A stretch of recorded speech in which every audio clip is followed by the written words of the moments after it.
Hello, ladies and gentlemen. Welcome to today's episode. We got predictions today. Predictions are so much fun. Love doing them. But the better part today is we're not the ones actually doing the predictions today. We're going to be talking about the predictions. You see, we have today a good friend of ours and a fellow industry member, Dustan Woodhouse. Dustin's been a friend for, I think, 5 or 6 years.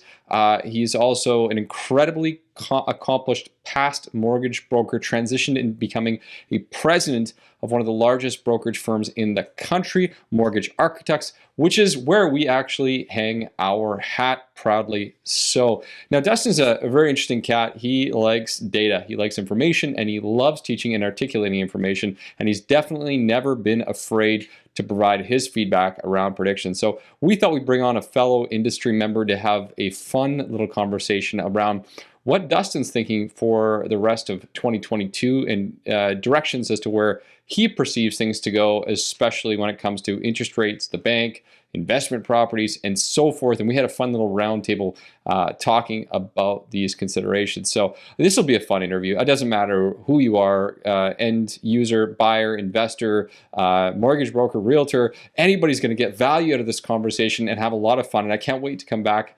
to Dustin a year from now and have a conversation about where things were. So listen to the episode, guys. I hope you absolutely love it. And don't forget, this episode is brought on free of charge to you guys. The only thing that we ask for is, if you're loving the episode, to leave us a 5-star review on Apple iTunes, assuming that we deserve it, of course, and share this out on your Instagram, tag us on Facebook, share it to a friend, whatever you like. That would mean the world to us. We do this late at night and early in the morning.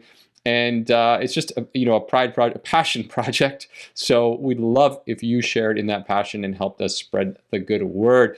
As always, I'm Alex McFadden. We've got Dean Lawton and Derek Williamson, the partners here and owners of Thrive Mortgage Co. If you want to find out more about how to create more wealth in real estate and just do a better job with your own existing mortgage, renew, refinance, purchase, whatever, reach out to us on our website, thrivemortgage.ca, or on Instagram at Thrive Mortgage Co. Enjoy the episode. We'll see you on the other side.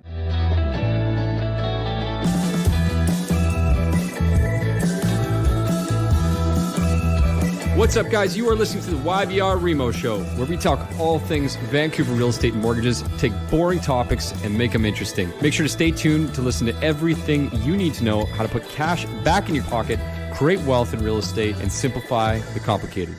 All right, welcome to the show, Mr. Woodhouse. Nice to have you on board. As everyone listened to in the introduction, you are a friend, but also the president of Mortgage Architects and a former broker, someone who's done thousands of mortgage transactions and continues to see hundreds across your desk on a daily basis, talking to people all over the industry, from bankers to brokers to all sorts of other people out there, and a wealth of information, someone who stays tapped in. And we're excited to have you on the show here today, Dustin. Thanks for joining us. Hey, appreciate the opportunity, man. As you know, I kind of eat, sleep, and breathe all things mortgage related. So yeah, let's do this. We brought you on, well, we wanted to get you on here for ages, but we saw a great opportunity to get you on the show here today to talk a little bit about a video that you published about a week and a half ago, or early February, discussing some of your predictions in 2022. Now, I know you mentioned this going into the video, that it's a little bit late going into the year to offer predictions, but I would disagree with that, because you can predict any length of time ahead of you, and it's interesting once you've had a month under your belt, you can kind of look back and say, okay, now we have a little bit of the lay of the land. Here's where the trends are headed. And your trends are, some of them are interesting and unique and surprising, and other ones maybe not so much, but I definitely think a lot of the listeners here are going to learn a lot from the reasons why you're predicting it. So I think we have 6 total predictions that we'll walk through here today, and we'd love to get into it. So Dustin, maybe give us a little bit of a preface to what made you come up with these ideas or predictions, or what got you thinking about them. As I say, eat, sleep, and breathe all things mortgage related, real estate related. Bought my first piece of real estate I closed on it when I think I just turned 20, so 30 years ago, and incorporated my first company when I was 18. 32 years ago. So I've been a self-employed, incorporated individual, which means no pension. And so how are you going to plan for your retirement? Well, probably the way 80% of the world's millionaires became millionaires, through real estate. And still working on getting my way into that category in some respects, but real estate is traditionally a very safe path to wealth, because in real estate, there's no sell button on the end of your keyboard. When you panic and think everything's going sideways, you just liquidate with a keystroke, as you can with so many other investment models. It's much more clunky and cumbersome, and usually by the time your panic subsides, you've calmed down and you haven't got around to listing it, let alone selling it. So I've always looked at it as protection from myself. And so, as I say, I've just been drawn to all things real estate, tracking interest rates, as I say, for 3 decades, and watching the predictions. I titled that video, Predictions, Pundits, and Irony, because all these predictions get made year in and year out by the pundits out there with lots of letters after their name and, a degree they got 20, 30, 40 years ago that I suppose validates them to some extent. But the irony in that is the predictions are almost always wrong. And so as much as, again, the other twist of irony is, as much as I don't like predictions, I thought, you know what, I might as well get in this game and make a few of my own. So the advent of all of us being, on video and recording things like crazy lately, I thought, okay, great. Now I'll have a record of what I said to go back a year or two later, and we'll see where things stand a year or two from now in relation to what I predicted. So we'll see. Fair point. I'm also curious too. We'll put tabs on this and we'll throw it in the calendar for a year from now and see where we stand. That's the beauty of video, right? That you can go back and fact check your predictions and see where you landed. It's pretty cool. I mean, I've been an eternal optimist on Vancouver real estate in particular, as long as I've been an owner of it, because you can see where everything is going when you live in the middle of it. I mean, it's such a fantastic spot globally, rule of law, political stability. Yes, Canadians like to make a lot of hay about, the political instability of Canada, but really on a global stage, we're in an incredibly stable country with property rights, human rights that lead. And so it's an attractive spot not only to be, it's a very attractive spot for your money to be. One line that always sticks with me. Globally, the majority of money out there isn't just looking for a return on capital. They're actually, in a lot of cases, they're just simply looking for a return of their capital. They just want to park it somewhere where it's safe, where they're going to get it back. If they get a return on it, great. But really, they're just hoping to be able to get it back. And I think, again, when we're too insular, we don't realize how good we have it here. Really good point. And I mean, just talking about living and breathing and being in the middle of this market, I mean, like us, right? If you've been in this market for 5-6 years and in this industry day to day, we all kind of saw these trends coming. It's like the detached market blows up, and then it goes down to townhouses and they blow up, and then the condos blow up. And that's kind of where we're at right now. And then it looks like we have more inventory coming, which could potentially and should hopefully slow the market a little bit. And I mean, we've been talking about this for 1.5 years already, right? So it's interesting. When you're in it all day, it starts to just become repetitive, I guess you could say, when these markets hit. Well, and I'm a touch older than you guys, and I actually wrote a 5-part blog post series 10 years ago now. It was 2012 when I wrote it, titled "How I Learned to Stop Worrying and Love the Bubble." AKA there is no bubble. Because 10 years ago, everybody said, oh, prices can't go any higher. It's a bubble. Oh my gosh, get out, blah, blah, blah, blah, blah. This is the same old stuff that you hear over and over and over. And I mean, interestingly enough, I don't think I actually had in my list of predictions a prediction on home prices per se, but that's the number one thing that people are concerned about. And to your point, I mean, I've kind of been making the case for the reality, the fundamentals that do exist that support the prices for a decade. And those fundamentals are still there. I actually have a fun little bit on it that I do. It's really fun in a crowd, especially a crowd of older people in particular. I feel like I'm safe saying that at 50. I can talk about older people because I am one. And I like to highlight the fact that in Vancouver, we do have this specific group that really do cause a problem within the real estate market. And you know who I'm talking about. And then you see the heads turn and they start nodding and murmuring to one another like they have the answer. They don't have the answer. They're making an assumption that's based on a lot of media and everything else. The real problem with the Vancouver real estate market is a specific group. It's teachers, nurses, firefighters, and cops. Because if they work a little overtime, if they have a degree, they all make $100,000 a year each, and they all marry one another. And I'm being a little bit lighthearted here, but it's true. We see it over and over again, and that's a $200,000 a year household income taxed at a 25% rate because, of course, income splitting. They're each earning their own income, so they've got a pretty solid income, right? About $150,000 a year, so a little over $10,000 per month cash in their hands. So if you've got $10,000 cash every month coming in, a $4,000 mortgage payment on $1 million mortgage, that might seem like a big number to a lot of people. But when you've still got, say, $6,500 left over after the $1 million mortgage payment for groceries and insurance and the fundamentals of life, and perhaps you've also bought, a house with a basement suite. So the basement suite's rented out for, say, $2,000, covering half your mortgage payment. How are you going to get by on that remaining $8,500 a month, or even the $6,500 if there was no suite? Pretty easily. So fundamentally, that is what's driven the market. A lot of dual income households. And I don't mean to pick on those four professions in any negative fashion. They're big employers. Like, those are significant employment roles in the Lower Mainland.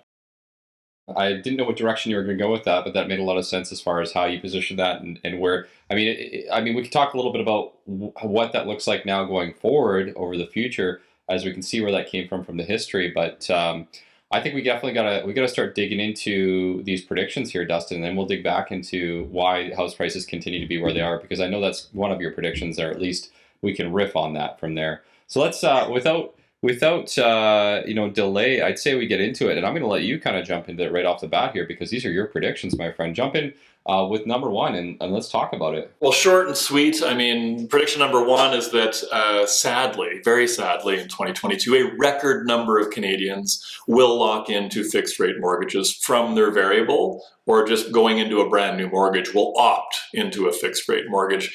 And I say sadly because I know it's already happened. I know that the media stoked fear about there's going to be a rate increase, and nobody does the math. Nobody does the math on what that increase actually means. Call your broker, have a conversation with your broker about what does a quarter point increase, half point, 3/4 point, what does that actually mean to your payment?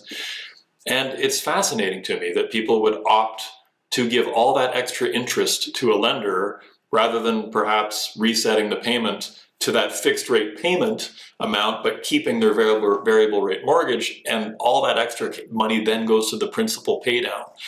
But the prediction is really just a reality, right? Media creates fear. We like fear. We click on fear. So the media keeps giving us more of it. And this is what it leads to. It leads to bad math and bad decisions. I would say arguably a record number of clients, especially within our company, have gone variable in the last 2 years. So to your point, like, a lot of those people are now thinking like, oh gosh, I got to lock in, or, my mortgage is coming up, I need to lock in because where rates are going to go. And if you look at it, we are at pre-pandemic levels for fixed rate mortgages. We've come right back up. And all this media talk is all about rates are going up, but a lot of Canadians don't understand that specifically for the prime rate. And we're not talking about a big increase here. But they're just hearing rates are going up, and they're locking in, where not realizing they really are selling themselves short. Like, I don't believe now is the time to lock in. Even if you do want to lock in, I don't believe now is the time. No. And we'll get back to the prime conversation on prediction number 3. Before I got to my desk here, I had 4 emails this morning, and we're a week out, maybe 2 weeks out from the next Bank of Canada decision, which were specifically, I saw X in the news. My friends are all telling me X. Should I lock in because of X? I'm concerned because of X. And these are all people that are well overqualified to hold their mortgages. And we've had very in-depth conversations about prepayment penalties and concerns, but it almost feels to me, and I know this conversation isn't about fixed or variable, so I won't take it all the way down that road, but it just feels to me like no matter how many conversations you have, the news just continues to push this down your throat. and you just can't get away from it. Hey, it doesn't matter that you just spent, $150 on dinner last night, but if your monthly mortgage payment went up by $43, you wouldn't be able to survive, right? That's what a lot of the feedback is that I hear, right? In that sentence that you where you said X a number of times, X equals fear. Well, right now, I mean, it's almost a no-brainer to go variable because the spread between the two, right? Like we have 1.5% between the two. So even if the predictions are correct and rates increase 6 times, I mean, you're just matching the fixed rate. Maybe you end up a little bit below, but you save money all the way up. Where I agree with your prediction, Dustin, is if we fast forward a year and maybe variables at 2.5, who knows, and fixes at 3, I think that's where people kind of put their blinders on because they don't look at that spread, right? And they're not thinking as much about the flexibility about the product. They're just simply basing it on the actual interest rate. And that's where we see more people, especially dealing with their institutions, opting for that fixed rate. Let's talk about the landmine buried in the fixed rates, but let's talk about it in the context of prediction number 2, because we all know what's buried in that fixed rate conversion that the lender never brings up, ever. But skilled brokers like yourselves focus on this point. So prediction number 2, banks will report record earnings. Now, these were predictions written on February 9th, and as of today, I believe I just saw this morning, RBC released earnings that were record-setting. I mean, again, I'm older. I remember the first time a bank reported $1 billion in quarterly earnings. That was a big deal. They had $4.4 billion net for Q1. That's right, because their fiscal year ends October 31st. I mean, it's unbelievable. So a big part of why they're going to report these record earnings circles back to prediction number 1, because, dear listeners, when you opt for a fixed rate mortgage with a major chartered bank in particular, but also a variety of other lenders, contact your local broker for clarity, i.e. these guys. What isn't discussed often enough, but I'm sure is always discussed in your guys' office, is the difference in prepayment penalties and the statistical likelihood of triggering those penalties. And here's just a real world example. Gentleman locked into a 1.78 5-year fixed mortgage 18 months ago, and life threw him a series of very heavy curveballs, forcing him to sell. He is not porting the mortgage to a new property. It's a big life change that's happening for this gentleman. And the penalty would have been, on a $1.2 million mortgage, about $4,800 if it was a variable rate mortgage. $4,800, in less than 0.5% of the balance. Instead, he is paying an $84,000 penalty, 7% of the balance, because he's in a fixed rate mortgage. And it doesn't matter, as we know, as we just discussed, that interest rates have risen. No, it's still not a 3-month interest penalty because the game is fixed. It's rigged. Banks don't earn $1 billion per month by accident. They don't. So, based on prediction number 2, there's a stock market recommendation for you. Buy bank stocks. If you're going to buy any stocks, if you're going to play the stock market, buy Canadian bank stocks because their earnings are not going anywhere. I don't know if this is, you talked about profits here, and number 2 being that banks are going to continue to have the biggest profits or the largest profits ever. I think there's a false assumption here in Canada that the banks are here to protect us and provide us with the best possible advice and be loyal to us. I always reference it because it's true, because how many people have we hired now on our team from banks or have experience there? And Dustin, you could probably speak to thousands of, well, maybe not thousands, but hundreds of brokers you've talked to who came from banks. The banks are literally the biggest sales centers in the country. Like, they're sales breeding grounds. And sales is not a bad thing because people need something and they're here to help you. But what I'm trying to suggest here is, at the end of the day, they want to sell you something because it profits them and it makes them money. Primarily what they're offering, not what someone else is offering. And that'll get into a later conversation about the broker game, but hey man, they're not dumb. They're doing the right things. And you can't hold it against the banks. The bank is a shareholder-owned, profit-driven corporation in a capitalist society. And I mean, at heart, I'm a socialist with a calculator. I like to do math. So at heart, I'm also a conservative, but with a conscience for my fellow man. Like, I'm your typical Canadian. I'm kind of in the middle. Not hard right, not hard left, or hard right, hard left, depending on how you're viewing this. I'm like the majority of Canadians. I'm kind of in the middle. Like, I like to do math. I don't want to overspend. I like opportunity to win. So we can't hold, this against the banks. I mean, that's our system, capitalism, but recognize it for what it is. I think that's the biggest thing. Just recognize it. Like, how could you look at it any other way? It's no different than walking into a car dealership and the car salesman selling you on all the fully loaded, Chrysler Pacifica van versus the basic model. It's no different. They're just trying to make a more profit for their business. That's all. And buried in that sales contract, if you outright purchase a motor vehicle today from the majority of American manufacturers, is a sales clause, and the dealer will actually they'll register a $1 lien against your vehicle that you've paid cash for and own completely, because you are not allowed to sell that vehicle in the first 12 months. Gentleman with an Escalade in Edmonton just made the news on this topic. Read the fine print. Yeah, well, it's to stop the export problem, because there's so many Canadian vehicles just being absorbed at Canadian retail prices, but then shot down to the US for the profit margin. And it's created a lot of headaches for the manufacturers. But people don't read what they're signing. People don't understand the penalty clauses in the contracts they sign. One last point on that there, and this is probably where false education comes in, and we'll keep moving forward on your predictions, but I guess there was some false news spread around, I don't know where, but I've heard it many times, where if you lock into a low, like one of those 1.8 or 1.9 fixed rate mortgages, which good on you if you got those rates and terms in place and you don't move, that's great.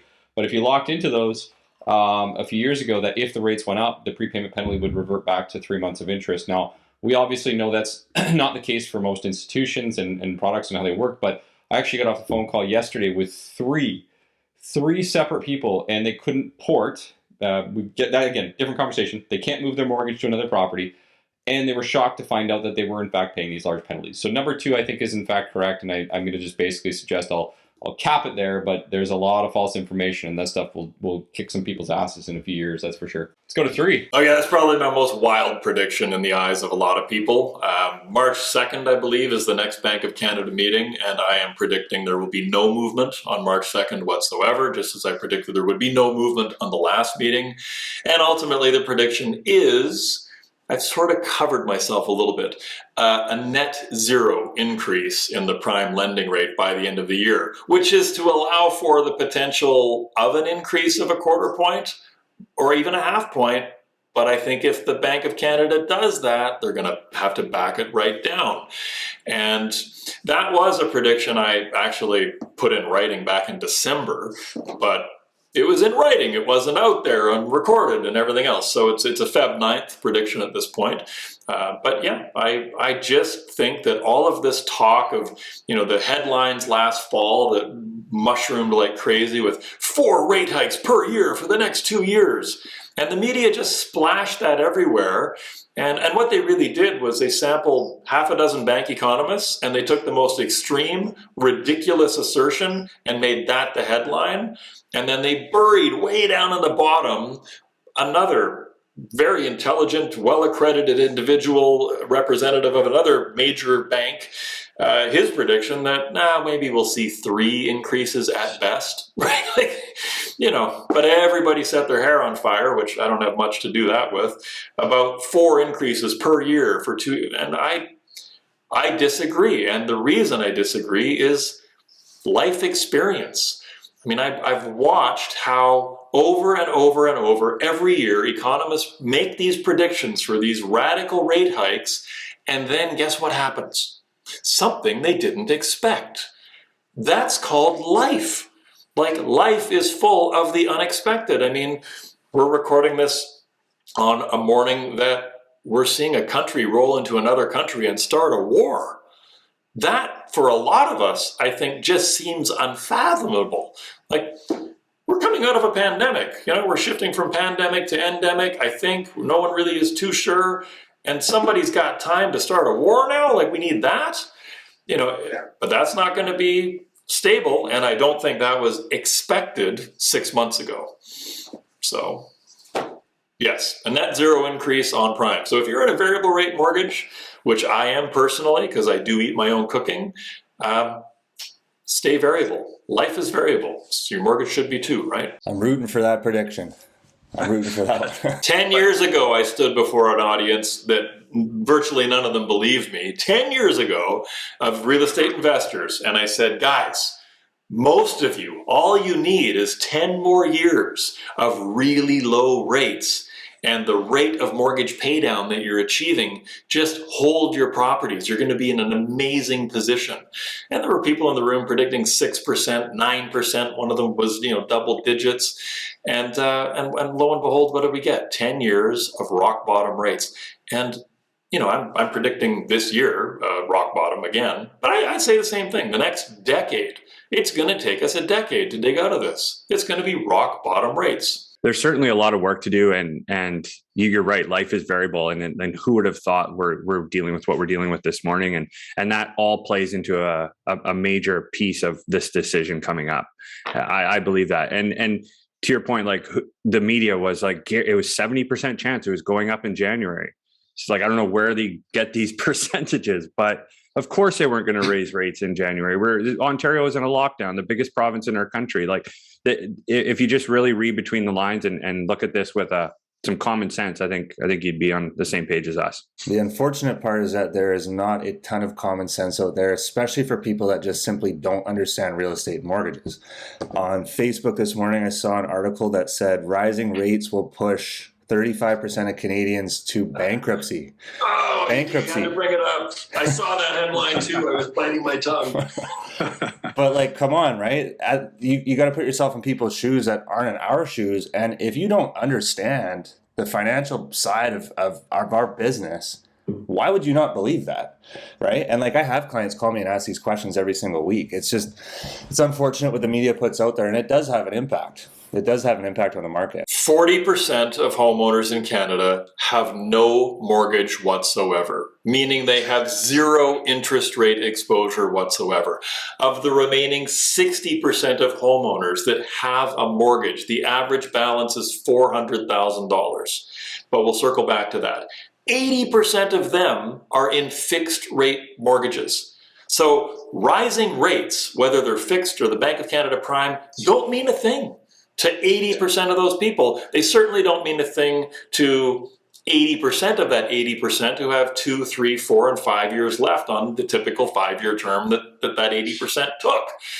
And of the other 20% coming up for renewal, they're coming out of 2.75% rate mortgages, because that's what they locked into 5 years ago. And they're coming right back into an interest rate that's the same as it was, and they experienced a record pay down on their mortgage balance. So, yeah, what are we talking about? And then that 20% in the variable rate mortgages, a whole bunch of them are in variable rate mortgages, not adjustable rate mortgages, which means the payment doesn't even change if prime moves. So the whole notion of 1 in 3 Canadians being driven, like, hey, sure, you know what? If interest rates go to 62%. Yeah, probably 1 in 3 of us will go bankrupt. But interest rates are 0.25%, like the overnight lending rate, right? I mean, it's craziness. That headline, by the way, that pops up every single year around this time, has done for years. I think almost 10 years running. It traditionally has been more along the lines of the average Canadian household is $200 away from insolvency.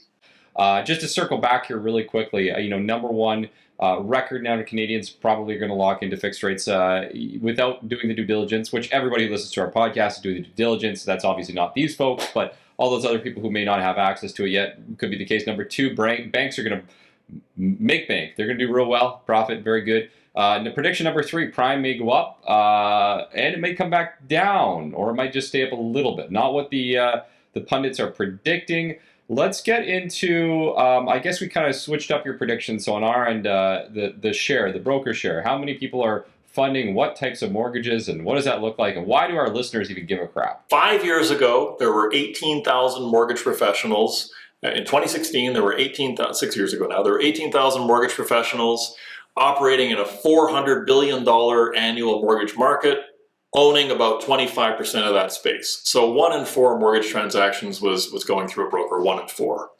Fast forward 5 years, 2021 wrapped up with 27,000 mortgage professionals nationwide. So it's a growing industry, and the reason it's growing is because the market share is also growing that brokers have. So the market is growing. It went from a $400 billion market to a $600 billion market by most estimates. And the broker share went from 100 billion, 25%, to 200 billion. So strictly speaking, we doubled our overall production, and we did not double the number of bodies, which is something reflective of, it's reflective in the faces of most brokers, because they're very stressed out, they're very worn out. The last 2 years have been relentless, and they've all been busier than ever. But that's a 33% market share, up from 25%. And my prediction is that by the end of 2022, brokers will own 40% of that share. And it really relates to a broader conversation, a more punchy prediction or statement, which is the bank branch is dead. Unless the banks reinvent their branches as some kind of hipster cross between a coffee shop and a record shop and a Zara, and it's like a cool place, I want to go hang out and do some financial transactions, I'm never entering a bank branch again. And most Canadians have no need to ever enter a bank branch again. So they're out of the mortgage origination business significantly. And the stats are there. We don't need to get into them, but the stats are there. The branch origination piece, they're out. Now, banks have their own mobile sales forces as well, but overall, the brokers are picking up a huge chunk of that. And by 2023, I think it will be 50-50. It'll be individual brokers representing multiple banks, multiple lenders, multiple choice for the consumer, versus that individual that represents one entity. And Canadians are slow to change behavior, but it's been accelerated over the last 2 years, hasn't it? 100%. I mean, just one note, you being a president of a major network in our country, you probably see this more than we do, but I've seen a lot of very good mobile mortgage specialists at the institutions come to the broker channel. So, to your point, the mortgage origination is not happening in branches, and the mortgage origination that they're getting is likely from these sales professionals that are actually working from home. On the front lines, getting clientele for the branch, right, or for the institution.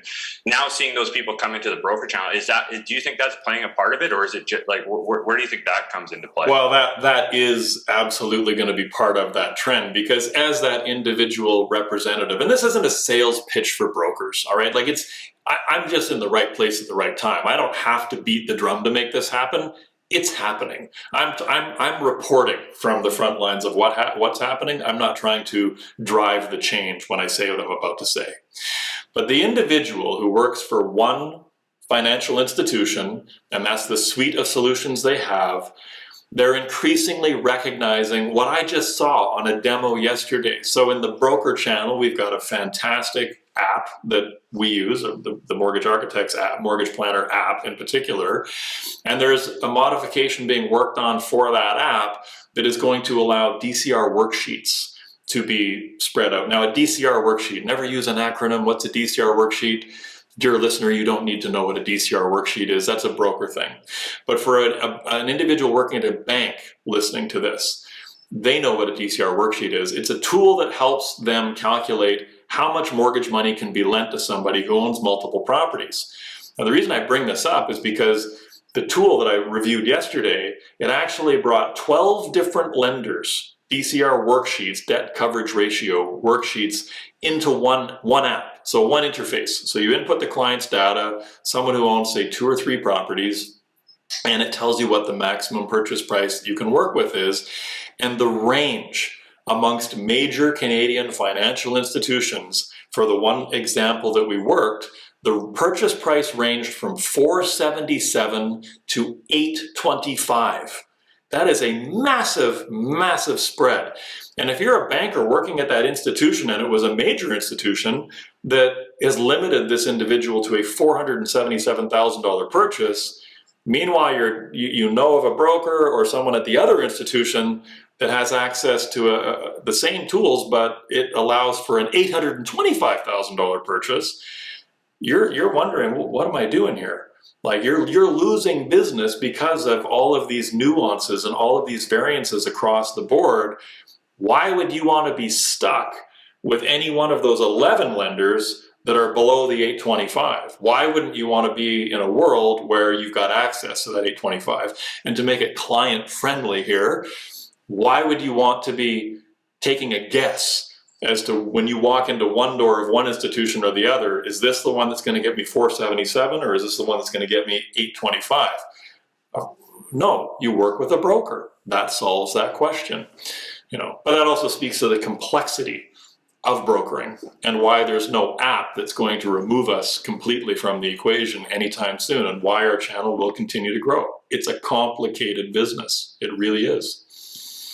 Yeah, that's a good point. I just to end it on that note, I just saw some funny meme of a realtor talking about that, robots are going to replace us and realtors, and then he's standing at Walmart and the people can't figure out the self-checkout machine. So it's like, it's so true, right? Like you need professional advice, and especially what we find is the education is so important. Actually understanding what you just spoke about there, it's like that's the education side that's so important to understand too.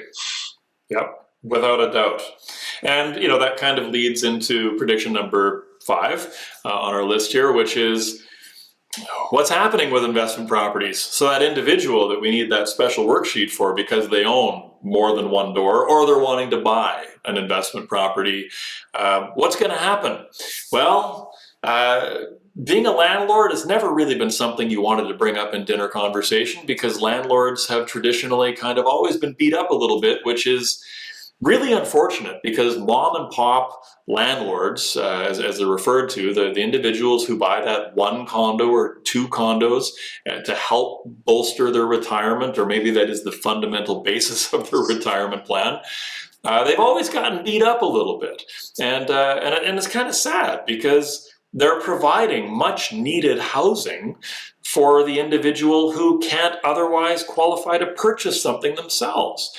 And anyway, bottom line is, the prediction is this: minimum down payment requirements will most likely go from 20% to 35%, because that's the government's illogical, and I do stress, illogical path to creating more properties for first-time homebuyers to go buy. And I say illogical because all that's really doing is saying, hey, middle class, who might have managed to save up enough for a down payment on a second property and might want to make an investment in a property and provide a housing unit for someone who can't afford to purchase a housing unit. You know what?